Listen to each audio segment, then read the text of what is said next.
Lui-même, il a dit qu'il va faire un gouvernement. Lui-même, personne ne lui a tordu la main le 31 décembre. Parce que déjà en le disant, il a compris qu'il y avait une longue attente de cette histoire de gouvernement. C'est-à-dire, en fin d'année, le gouvernement actuel avait déjà mis trop de temps. C'était un gouvernement usé. C'était un gouvernement où il manquait beaucoup de ministres. Certains étaient décédés, et ainsi de suite. D'autres avaient démissionné. Donc, on attendait. Et lui, il a dit, je sais que vous attendez le gouvernement. Le 11 février. Il a d'abord dit ça le 31 décembre. Ensuite, il a réitéré le 10 février.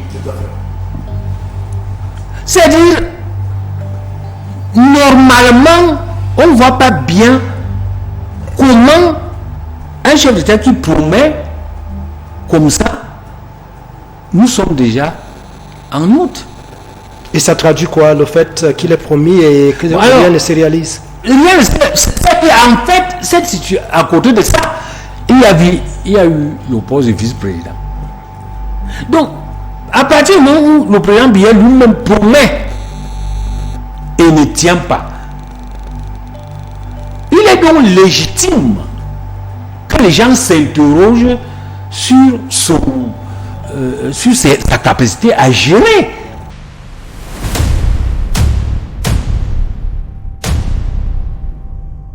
Dieudonné Issomba ne cherche pas la formule élégante ni la compensation diplomatique. Il énonce avec une clarté désarmante ce que beaucoup observent et que la communication officielle s'épuise à démentir dans le vide. À 93 ans, après plus de 43 ans de pouvoir sans partage, la fiction d'une forme physique intacte s'effrite irréversiblement. L'économiste consultant régulier de l'émission Club de l'élite sur Vision 4 refuse d'incarner plus longtemps ce rôle dans la comédie du silence, dans un paysage médiatique verrouillé où la santé du chef de l'État demeure un domaine réservé aux contorsions sémantiques de la présidence. Poser ce constat revient à briser la loi du silence d'un système à bout de souffle. Est-ce qu'il est encore en état, en condition? On ne voit pas. Déjà, on sait qu'à 93 ans, quand quelqu'un a 93 ans, il est par définition handicapé. Il est malade tout le temps. Donc, ce n'est pas, il n'y a pas de magie là-dessus. On sait qu'à 93 ans, il est fatigué. Donc, on n'a pas besoin de venir nous dire que il est en bonne santé. C'est pas ça. Personne ne peut croire à la bonne santé du président Biya. Dieudonné Issomba n'est pas un nouveau venu sur ce terrain miné. Statisticien et économiste de formation, ancien cadre de l'appareil d'État, il a bâti plateau après plateau une lecture du régime centré sur la structure, les risques systémiques et les limites physiologiques du pouvoir personnel. En 2022, alors que Paul Biya soufflait sa 89e bougie, il affirmait déjà qu'à cet âge-là, le président donnait l'illusion d'être présent alors que physiologiquement, il ne le pouvait plus. La sanction n'avait pas tardé. Retrait de l'antenne, silence imposé pendant plusieurs semaines et pression des instances de régulation. Il était revenu sur le plateau. La ligne L n'avait pas changé d'un pouce. Aujourd'hui, il reprend le fil de cette analyse avec une précision d'autant plus acérée. Personne ne peut croire à la non-santé du président, dit-il. Le mot est choisi avec soin. Il ne prétend pas que Paul Biya soit gravement malade, ni ne se risque à un diagnostic médical sauvage. Il affirme qu'il est devenu impossible de croire au récit inverse, celui d'un homme intact, pleinement opérationnel. Il ajoute sobrement, sans emphase et sans haine, le président est fatigué. On sait qu'il bouge,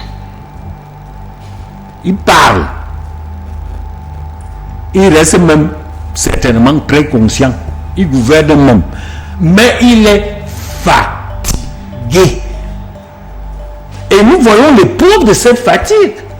La fatigue dans sa bouche n'a rien d'une injure ou d'une provocation militante.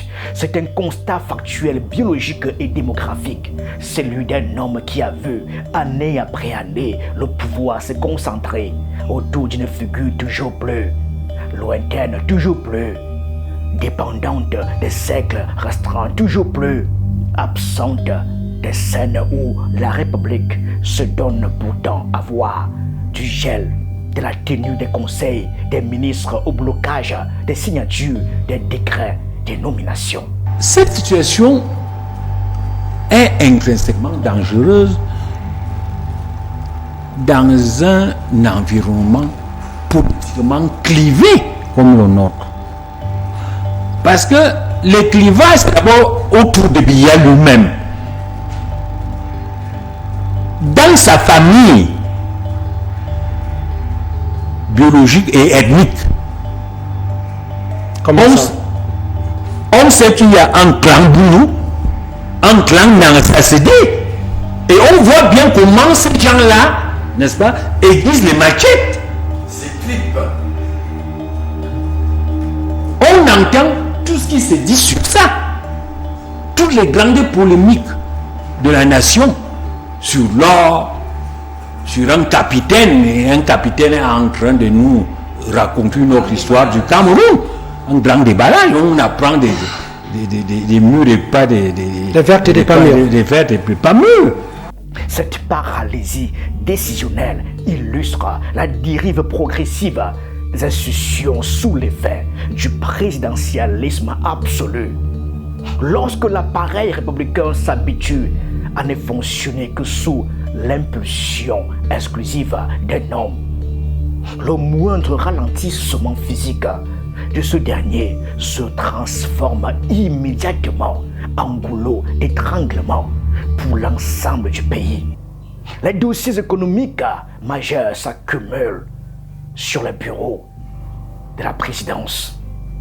Les projets d'infrastructure stratégiques subissent d'interminables retards et l'arbitrage des contentieux ministériels devient tout simplement impossible.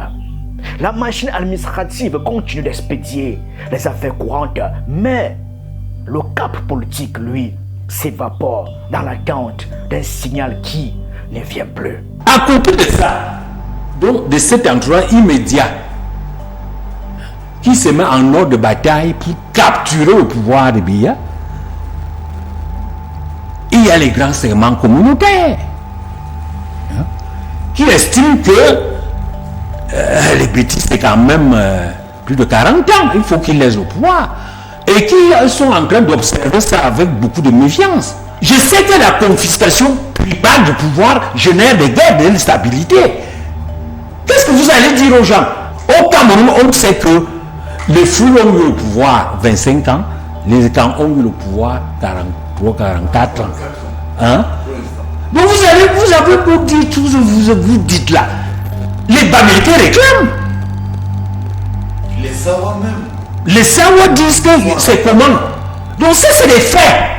Dieudonné Issomba a évoqué à plusieurs reprises un danger systémique au sein du RDPC lié à l'âge du président, décrivant un régime où les institutions finissent par accepter d'être conduites par une autorité réduite au rôle d'objet entre les mains d'une boîte noire décisionnelle. C'est dans cette ombre institutionnelle que prolifèrent les hautes instructions gouvernant un pays par procuration, tandis que l'administration s'enlise dans la paralysie. Il a lu la fin du règne non comme un accident conjoncturel, mais comme un processus structurel. Concentration excessive du pouvoir, absence de mécanismes de transition clairs et épuisement progressif d'un modèle bâti exclusivement pour un seul homme. Le régime de Biya a mis trop de temps. Il n'a pas su se réajuster à temps. Il est trop concentré. Ce individu gère tout. Comment voulez-vous donc que ce pouvoir-là ne soit pas l'objet d'une attraction avec des gens qui vous réclament le tout? On a demandé décentraliser, fédéraliser même. Parce que ce pouvoir, les 9 000 milliards, un seul individu gère 9 milliards et 40 000 emplois. Lui seul en poste. Ces propos d'aujourd'hui prolongent cette lecture plutôt qu'ils ne la rompent. Ils ne surgissent pas d'une hostilité soudaine ou d'une opportunité politique. À 93 ans, après des décennies de règne et une absence sans précédent dans ses annales, la prétention à une santé présidentielle aux normes devient, pour lui, intenable sur le plan de la simple cohérence intellectuelle. La fatigue qu'il décrit n'est plus seulement physique, elle est devenue politique.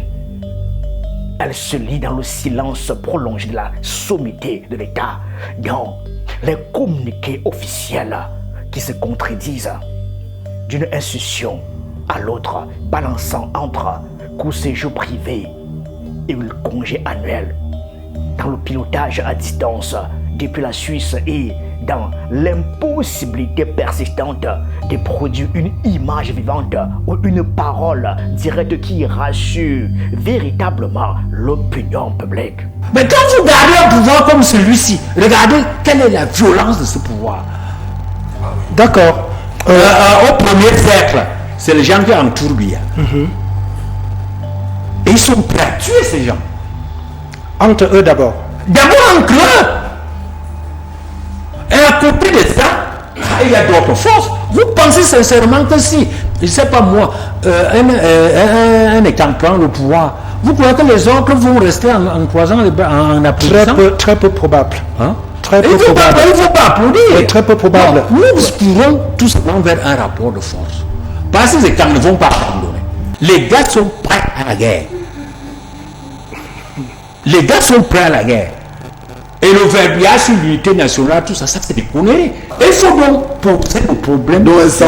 Et ça, la présence de Biya est plutôt de ce point de vue. Elle est une source de dangerosité après son départ. Dieudonné Issomba ne propose aucun scénario catastrophe et ne se livre à aucune prophétie apocalyptique.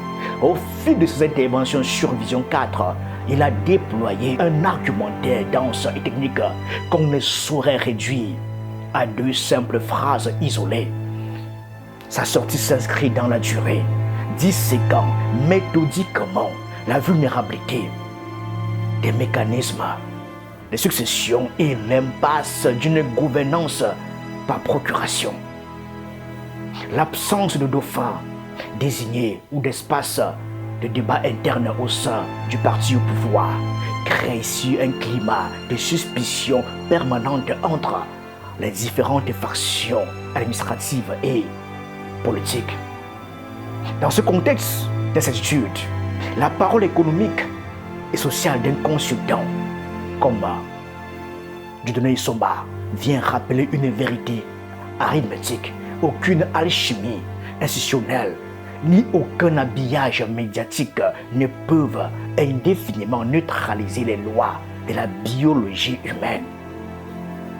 Il refuse simplement de continuer à cautionner la fiction collective, rappelant que lorsqu'un système politique repose entièrement sur un seul homme, la réalité biologique finit toujours par s'imposer aux exigences des institutions. Merci.